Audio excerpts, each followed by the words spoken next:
Seorang pengamen jalanan meregang nyawa di tangan prajurit TNI.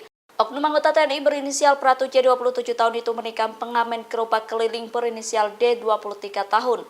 Kapolres Metro Jakarta Pusat Kombes Komarudin mengonfirmasi peristiwa itu pada Kamis 8 Juni 2023. Peristiwa itu berawal saat Pratu C bersama rekan-rekannya sedang nongkrong di Kota Tua, Jakarta Barat. Pratu C dan teman-temannya kemudian menyewa sound system milik korban. Korban kemudian menagih uang namun pelaku mengaku tidak membawa uang tunai. Pelaku lalu berdalih hendak mengambil uang ke ATM. Pelaku kemudian mengendarai sepeda motor menuju ATM diikuti oleh korban. Namun sepeda motor Pratu C tak kunjung berhenti hingga disalip oleh korban.